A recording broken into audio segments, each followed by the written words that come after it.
Mabuhay! Isang magandang araw! So sa videong ito ay pag-uusapan natin ang ilan sa facts and trivia about the Philippines. Part 2 or ikalawang bahagi ng ating video series tungkol sa Pilipinas or yung mga trivia tungkol sa Pilipinas.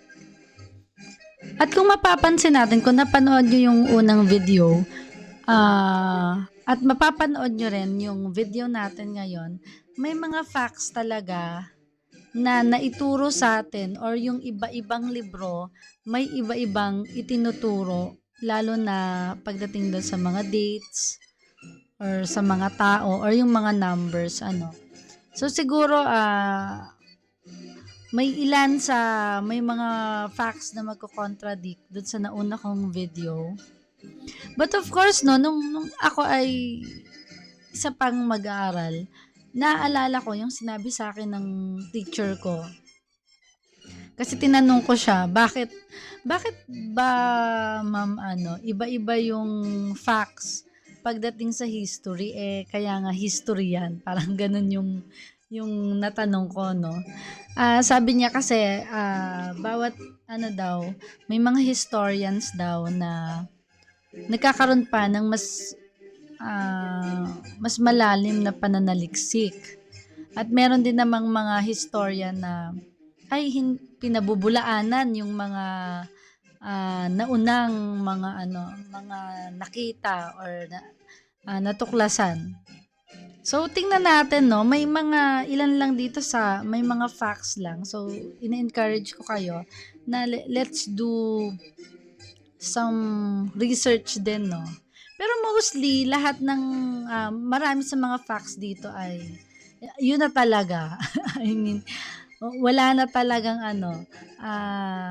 wala ka na talagang makikitang facts kundi ganun talaga. So, yung iba naman numbers lang.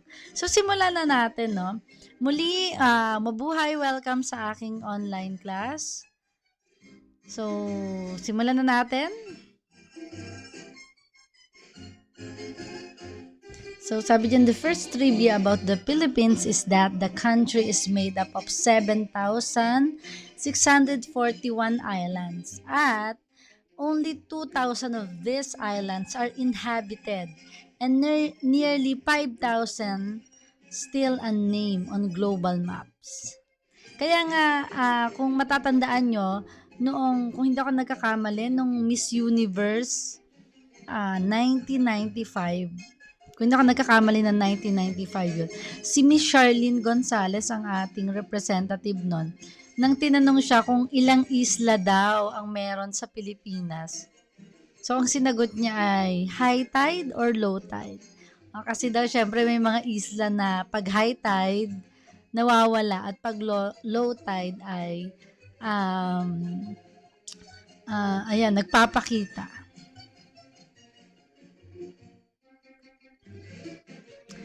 Next, the Philippines' fertile land accounts for more than 900 species of orchids, representing 100 genera that have been found. At syempre yan, ang sampagita is our national flower. Next, there are more than 200 volcanoes in the Philippines and 24 are active. In the island province of Camiguin, there are more volcanoes than towns. And Camiguin has the most number of volcanoes per square kilometer in the world.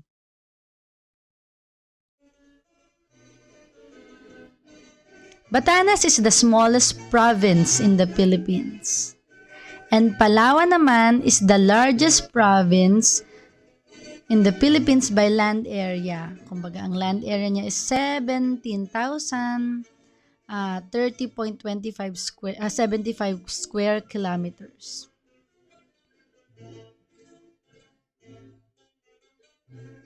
Next, Batanes is closer to Taiwan than to the northern tip of Luzon.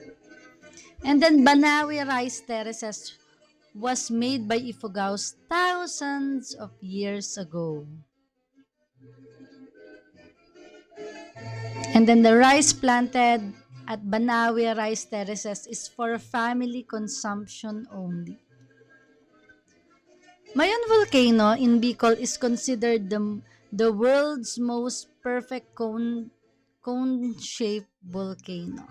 So, katularin din daw yan ng Mount Fuji sa Japan. Perfect na perfect ang cone.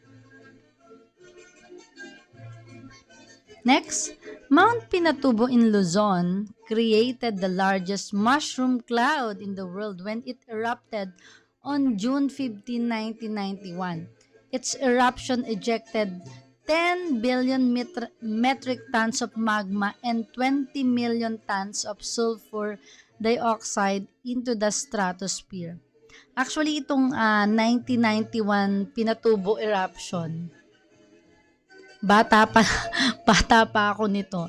So natatandaan ko no, di gaano ba kalayo yung Mount Pinatubong 'yan. Imagine nasa Kalapan ako that time. Alam niyo yun, yung parang nag-snow. Nag-snow ng ng nga to, yung mga gabok or yung mga ashes. Kitang-kita mo talaga sa kitang-kita mo talaga sa surroundings. Ayan. Yung mga halaman na puno ng ng ashes. Okay. So, isa 'yan sa pinakamatinding eruption na nangyari nun sa Mount Pinatubo.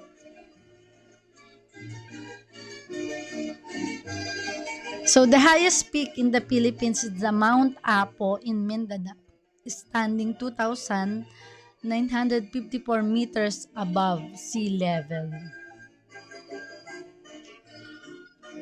Next, Mindanao Trench, which is located near the Philippines, is one of the deepest ocean trenches in the world, with a depth reaching 6.5 miles.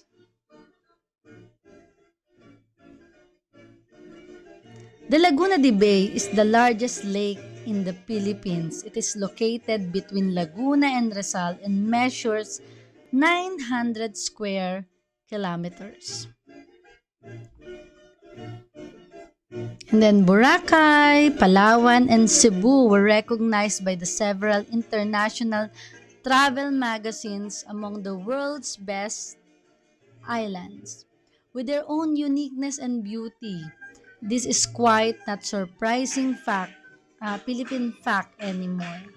Okay, kung naranasan nyo nang makarating dyan sa Boracay, Palawan, and Cebu, tunay na ma-amaze kayo sa ganda ng lalo na yung mga beaches nila, as in wow talaga yung white sand. So I've been there sa Boracay, Palawan, and Cebu. Talagang ma-amaze ka. Kaya undeniably no, hindi na natin maikakaila na sobrang daming turista ang dumadayo sa mga lugar na yan. The Cebu City, known as the Queen City of the South, is considered the oldest city in the country. Then, so kung mapapapasyal kayo sa Cebu, may mga, usually doon no, yung may mga ino-offer doon ng mga tours. Ayan, at kung mapapasyalan mo tong Temple of Leia, yan tinatawag din yung Taj Mahal of Cebu because businessman Teodorico Adarna dedicated the temple to his late wife Leia of 54 years.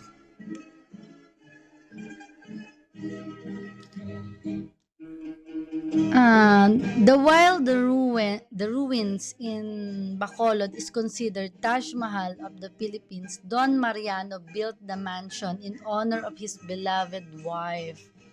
And as a proof of unwavering love for Maria, he had their initials molded on every post of the mansion. You'll see the two Ms. or MS facing each other that stands for Mariano and Maria. Then Puerto Princesa subterranean river in Palawan is one of the longest underground rivers in the world.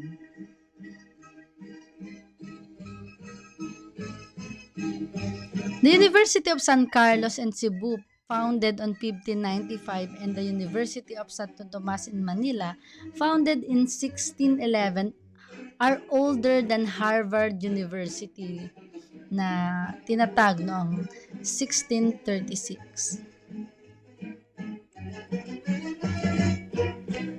While Centro Escolar University, established in 1907, is the oldest women's university in the Philippines.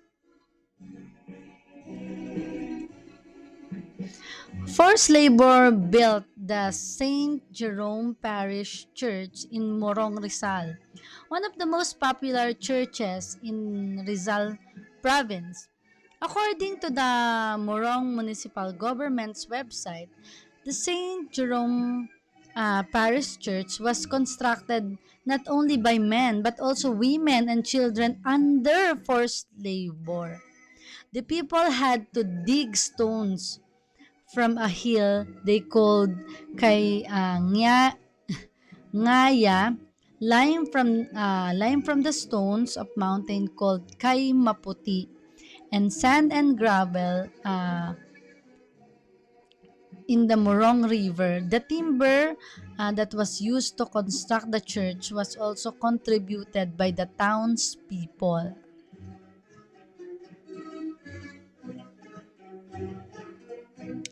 The bell tower of Paway Church in Ilocos Norte was an observation post used by Filipino fighters from different eras of country's colonial past.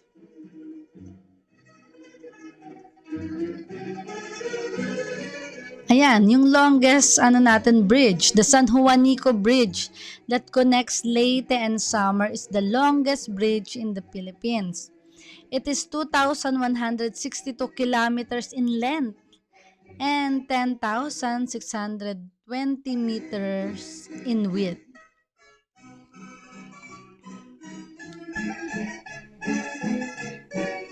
The largest bamboo organ in the world is found at St. Joseph Church in Las Piñas City. And then Manila Hotel is the first air-conditioned building in the country.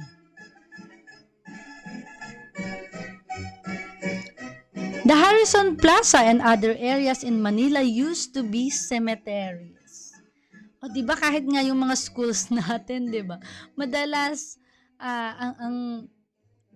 ewan ko no, kasi madalas bahagi ng childhood memories natin yung school daw kung saan tayo pumapasok yan ay sementeryo. Pero itong Harrison Plaza, ayan, tunay yan. Dati yung sementeryo. And then yung Chinatown in Binondo, Manila is the oldest in the world. Kumbaga Chinatown na pinakamatanda sa buong mundo. The Escolta boasts of many firsts in the Philippines. Isa-isahin natin. The first ice cream store in the country.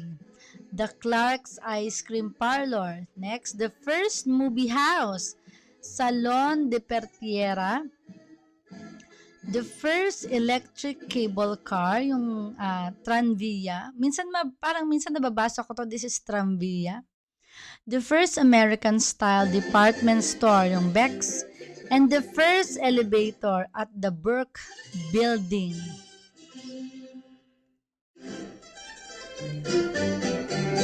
The Manila Cathedral is the first ever cathedral in the country that has survived 7 tragedies.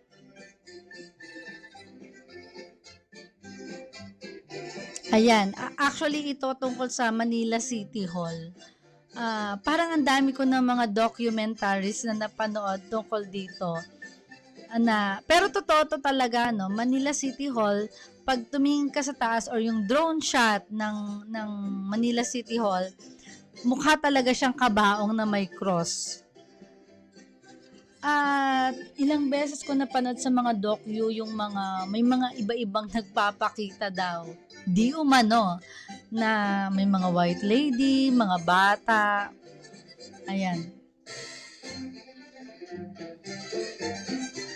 Next, the San Agustin Church in Manila is the oldest church in the Philippines and the only church which is a UNESCO World Heritage Site in Manila. Next, Rizal Park, also known as Luneta Park and Bagumbayan, is considered the largest urban park in Asia. Next, the Baluarte de San Diego used to be a droning chamber during the Spanish era. The Baclayon Church in Bohol was made of coral stones, and millions of white eggs were said to have been used as cement. Actually, ang nakakalungkot lang nangyari dito sa Baclayon Church ay nung lumindol, talagang hindi ko matandaan lang kung anong year yun na lumindol. Parang recently lang ilang years ago lang na nagkaroon ng sobrang yung damage na nangyari sa Baclayon Church. And I hope na na-restore naman tong Baclayon Church. Of the 8 known species of giant clams in the world, 7 are found only in the Philippines.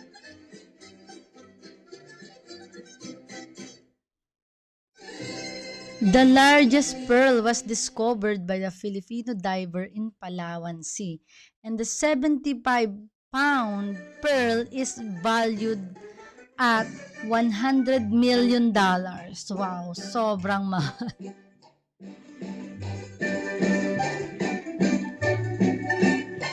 World-renowned Boracay, one of the top Philippine destinations, was closed for 6 months under the Duterte administration for rehabilitation. And actually, sobrang ganda na naging improvement sa Boracay. Pamula nung ito ay isara ng halos 6 months. So, dahilan ito sa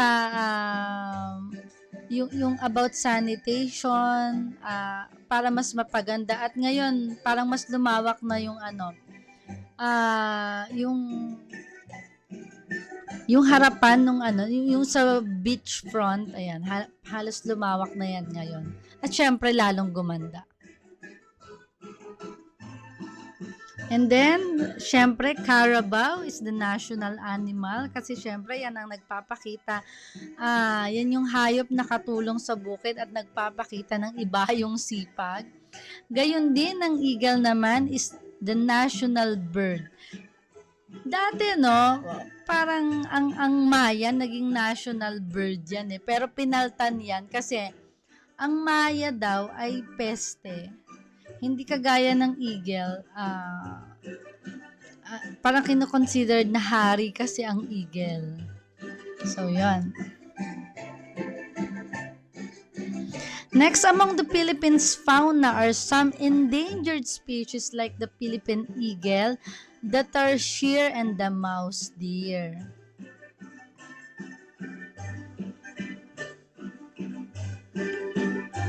The tarsier, one of the smallest primates in the world, is found in the Philippines alone. You can see it in the provinces of Bohol, Leyte, Samar, and some parts of Mindanao. The Mindoro dwarf buffalo, o yung tinatawag nating tamaraw, is critically endangered mammal that can be only found in Mindoro.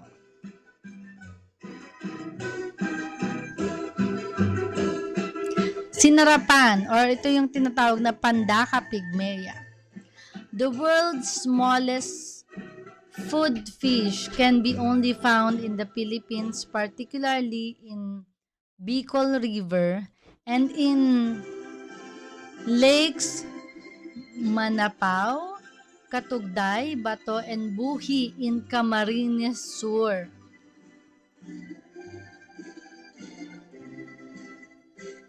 The smallest hoofed animal in the world is the Philippine mouse deer, commonly known in the country as pilandok. It is only found in Balakbak in Palawan.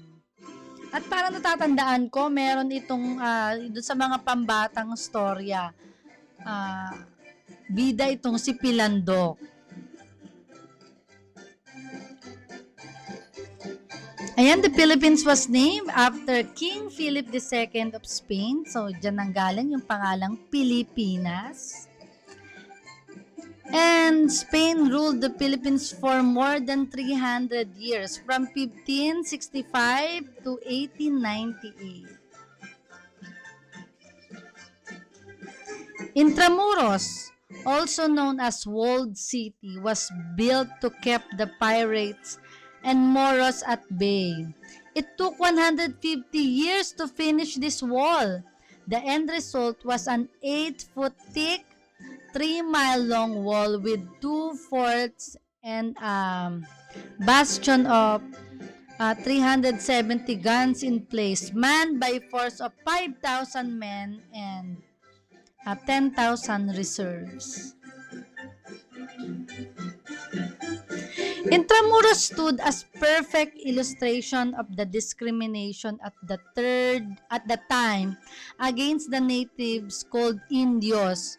Although it was built by Indio workers and Chinese artisans, Intramuros was meant only for the clergy and the Spanish nobility. The natives could not enter Intramuros except to work as servants. Doctrina Christiana is the first book published in the Philippines. The Philippines is the first Southeast Asian country that became independent after World War II. Jose Rizal is considered widely as the national hero of the Philippines. However, the Philippine government has not yet proclaimed Rizal as the official national hero of the Philippines. According to the National Commission for Culture and the Arts, or yung NCCA, there is no law, executive order, or proclamation that has been enacted or issued proclaiming any Filipino historical figure as a national hero. But of course, lumaki tayo, nakilala natin, Rizal is a national hero. Nagkaroon pa nga ng batas, 'di ba? Na pag-aralan yung buhay ni Rizal, yung Rizal Law. Kaya kung ikaw ay nasa kolehiyo ngayon, hindi ka gagraduate nang hindi mo na pag-aaralan ang Rizal's life, works, and writings. Pero of course, siguro kung magkakaroon talaga ng tunay na national tiyak isa si Rizal sa magiging tunay na isa sa magiging candidate, 'di ba? Pero madalas kilala na natin yan na national hero siya, di ba? Kahit wala naman talaga palang mga law or EO or proclamation about him.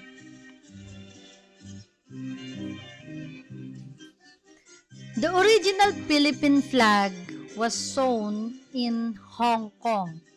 At yung 8 rays na makikita natin sa Philippine flag, yung sun, ay sumisimbolo dun sa 8 probinsya kung saan sila yung nagsimula talaga ng Philippine Revolution. No? Ito yung Manila, Cavite, Bulacan, Pampanga, Nueva Ecija, Bataan, Laguna, and Batangas.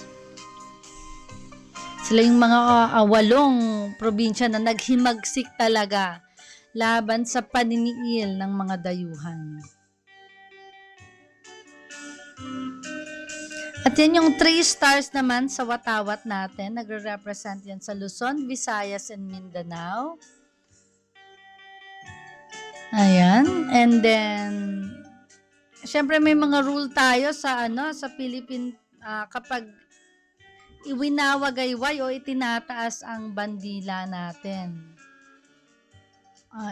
'Di ba otomatiko ang isang Pinoy 'pag narinig niya ang national anthem, titigil siya, ilalagay niya ang kanyang kamay sa dibdib. Otomatiko 'yan. Pero kapag ang watawat natin ay nagbaliktad daw, yung pula ang nasa ibabaw kaysa asul, ibig sabihin ang bansa ay nasa ilalim ng digmaan.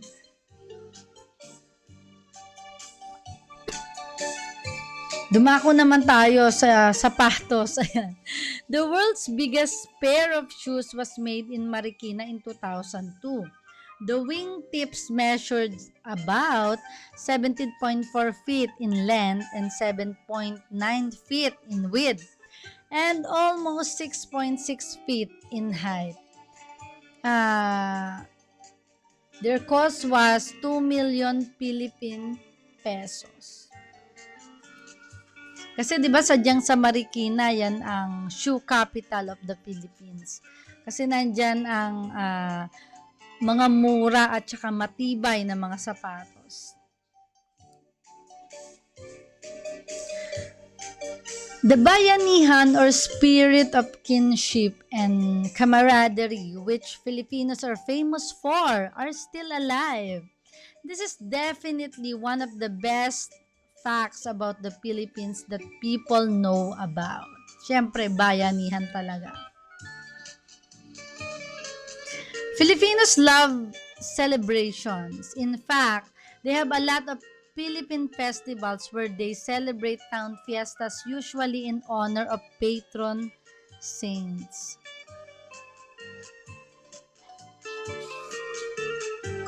Igorots in Sagada follow a unique burial ritual. Igorots hang the coffins either inside the caves or on the face of the cliffs near the hanging coffins of their ancestors instead of burying it underground. They believe that the higher the dead were placed, the greater chance of their spirits reaching the higher nature in the afterlife. This tradition has been practiced for over 1,000 years or over 2,000 years. And the last, the Philippine icon, the jeepney is a mode of transportation that is unique to the Philippines. So, saan ba natin nakuha yung jeepney? So, nung panahon daw ng mga Amerikano, ayan, kita nyo yung, alam nyo yung parang owner, no? Yung parang mas maliit na version ng jeepney. Diba ganun yung mga sinasakyan ng mga Amerikano that time. E tayo mga Pilipino, minodify natin yan. Kaya yung, hanggang ngayon, no? Diba sinasabi nila, ang jeepney ay hari ng lansangan. Bagamat ang dami na ngayong mga van at kung ano, bus. Pero syempre, jeepney is a Philippine icon. Kumbaga, isang alamat talaga yung pagkakakilanlan natin yan. Okay, at dyan nagtatapos ang ilan sa facts and trivias. At ang ilan sa mga information ay nakuha natin sa Department of Foreign Affairs, CNN, at marami pang iba. At ito din ang isang blog post na ating nakuhanan ng mga data. And thank you for watching my video. Hoping na you stay safe always. And ganbate kudasai, meaning always do your best. Okay, bye-bye!